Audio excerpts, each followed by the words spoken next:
주시기 바랍니다. 안 보여서 그러니까 우리 김현철 지금 가운데로 오시죠. 마이크를 가운데 이석준 네, 아까 그 자리에 가서 앉으시죠. 네, 자리로 돌아가십시오. 네.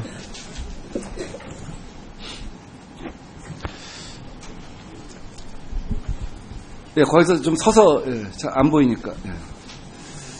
제가 굉장히 실망스러운 게 회사를 떠나서 내용은 잘 모른다 이렇게 말씀하시다가 또 최근 들어와서 우리 점주들하고 협의가 얼마나 복잡하고 다단한 것인가에 대해서 본인이 핑계를 할 것인가 하는 부분에 대해서는 상세하게 설명을 하셔갖고 굉장히 좀 실망스럽습니다.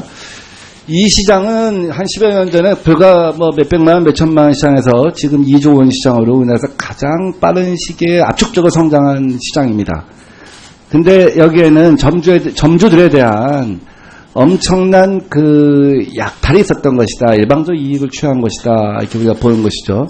첫 번째가 이 기계를 갖다 무한정파라 치움으로써 근접 출점, 과밀화에 조장했다 하는 비판에 대해서 동의하십니까?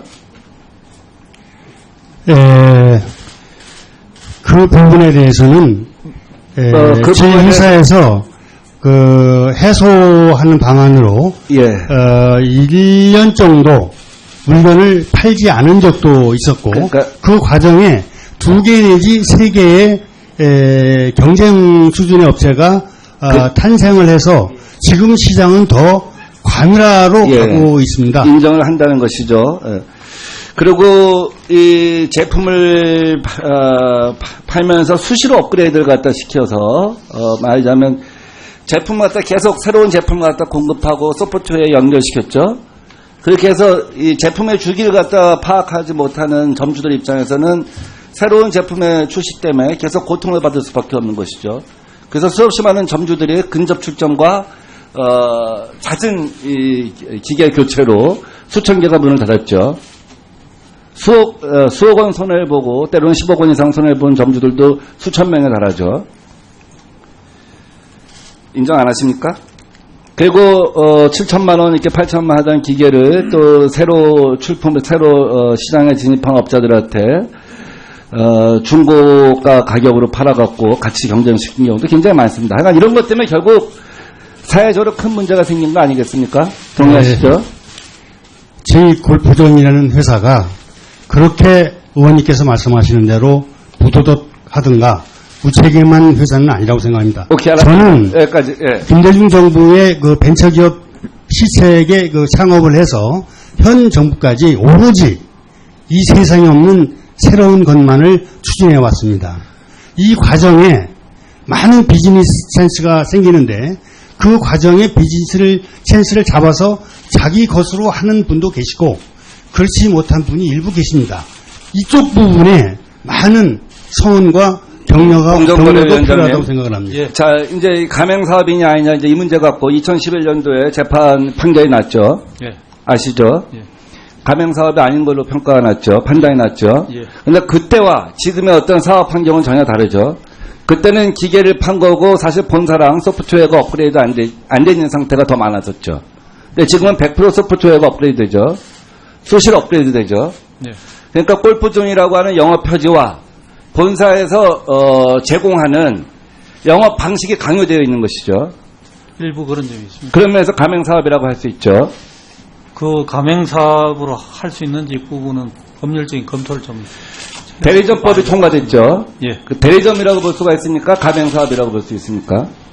지금 뭐 오히려 형태로 봐서는 대리점이 더 가까운 형태인 것 같은데요. 그건 법률적으로 좀 검토를 해봐야 될 것 같아요. 그런데 대리점법이 통과되면서 골프존을 실제로 규율하고 제재할 수 있는 내용이 포함이 안 돼 있죠. 예. 그렇다고 한다면 법적으로는 의미가 없겠죠. 대리점법이. 그렇다고 한다면 실제로 가맹사업법에서 제재할 수 있는 부분이 과연 실효성이 있느냐 하는 문제가 남습니다. 예. 근데 이미 이 경우는 근접 출점이랄지 영업정보 제공에 대해서 신규업자랑 다르게 지금 이미 시장의 과밀화가 다 이루어졌고 또 수없이 많은 기업이 아까 우리 사장님께서는 수없이 많은 사람들이 비즈니스 찬스를 얻었다고 하지만 그 이상의 도태되고 파멸한 사람들도 굉장히 많았어요. 그걸 인정 안 할 수가 없습니다. 그렇기 때문에 실제로 점주협의회가 일어선 것이고 그래서 지금 상생협약을 맺자고 하는 것이고 그래서 결국 지금 그 프랜차이저를 하려고 하는 이 골프존에서도 그 욕을 수용할 수밖에 없는 거 아닙니까? 예, 근데 남은 그렇습니다. 문제는 뭐냐면 가맹사업법을 해도 실효가 없다고 한다면 그동안은 그러면은 대법원의 판결이 있고 난 이후에 영업 형태가 바뀌었을 때 공정거래는 그동안 무엇을 했냐 하는 비판에서 자유로울 수 없는 거 아닙니까? 근데 특정 업체가 그 가맹사업법에 해당되는지 또는 뭐 해당 안 되는지 그 부분을 저희가 문제 삼기는 어렵습니다.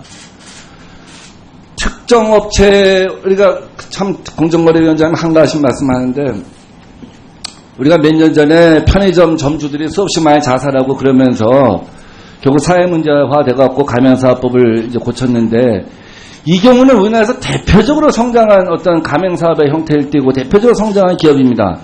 근데 대표적인 기업을 놓고서 그걸 제외하고 어떤 한 기업을 놓고 판단을 갖다 하는 것이 뭐 바람직하지 않다 이런 얘기를 하는 걸 굉장히 아니 한가지로 그런 뜻은 비춰지는데 아니고 대법원에서 가맹사업법 대상이 아니라고 판단을 했기 때문에요. 저희가 그건 2011년의 얘기고 2011년은 한 절반 정도는 사실 뭐 소프트웨어로 연결되어 있지 않고 절반만 연결되어 있는 그런 상태였죠. 근데 지금 그 판결이 있고 난 이후에는 우리가 전산포스나 뭘로 다 모든 프랜차이즈랑 연결되어 있듯이 이 경우도 100% 연결되어 있는 영업 형태를 띄고 있잖아요. 그런 변화를 갖다 공정거래가 일찌감치 판단을 하고 제재를 했어야 되는 것이 아니냐 하는 얘기입니다.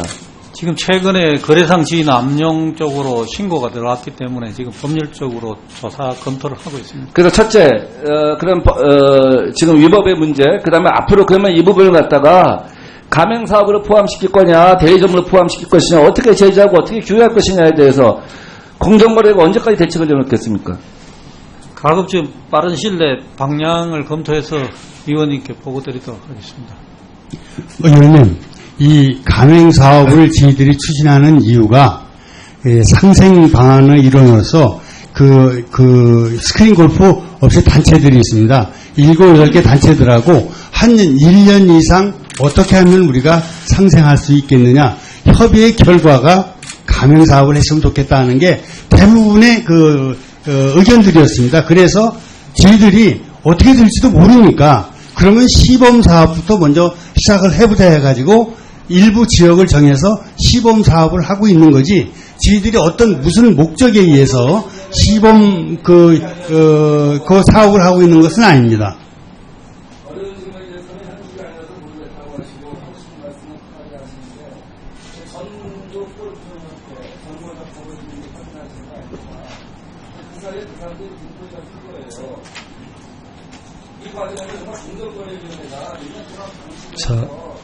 자, 민병 의원님, 다른 의원들 뭐 똑같은 질의를 하실 모양이니까요. 예.